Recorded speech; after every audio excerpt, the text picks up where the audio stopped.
ಸದನದಲ್ಲಿ sir guarantee ಯೋಜನೆ BJP ಅವರು ಸರ್ಕಾರ ಬಂದೋಲಿಂದು ವಿರೋಧ ಪಕ್ಷಗಳು ಇದೇ ಹೇಳ್ತಾ ಇದ್ದಾರೆ. ಅವ್ರಿಗೆ ಏನು ಉತ್ತರ ಕೊಡಬೇಕು ಕೊಡ್ತಾನೆ ಇದ್ದೀವಿ. ಈಗಲೂ ಅದೇ ಮಾತಾಡ್ತಾರೆ, ಸಮರ್ಪಕ ಉತ್ತರ ಕೊಡ್ತೀವಿ.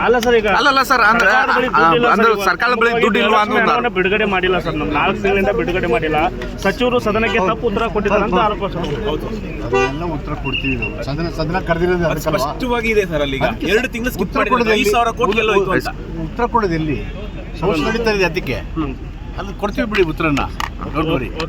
ಸರ್ ಡೆಲ್ಲಿಯಲ್ಲಿ ತಾವು ಯಾವುದೇ ನಾಯಕರನ್ನು ಭೇಟಿ ಆಗದೆ ಹಾಗೆ ಬಂದಿರುವಂಥ ಸರ್ DKಶಿ ಅವರು ಎಲ್ಲ ನಾಯಕರನ್ನು ಭೇಟಿ ಹಾಕೊಂಡು ಸರ್ ಪಕ್ಷದ ಪ್ರಮುಖರನ್ನ ತಾವು ಹಾಗೂ CM ಅವರು ಹಾಗೆ ವಾಪಸ್ ಬಂದಿರುವಂಥ ಸರ್. ಏನು ಸರ್ ಏನು ಆ ಥರ ಏನಿಲ್ಲ. ಔತಣಕೂಟಕ್ಕೂ ಹೋಗಲಿಲ್ಲ ಸರ್ ತಾವು. ವೋಟ್ ಚೋರ್ಗೆ ಸಭೆ ಕರೆದಿದ್ದು ಎಲ್ಲ ಲೀಡರ್ಗಳು, ಮಂತ್ರಿಗಳು, MLAಗಳು, ಮುಖಂಡರು, ಕಾರ್ಯಕ್ಕೆಲ್ಲ ಹೋಗಿದ್ವಿ, ಭಾಗವಹಿಸಿದ್ವಿ. ಅದಷ್ಟಕ್ಕೆ ಸೀಮಿತ ಆಗಿತ್ತು ಅಷ್ಟೇ.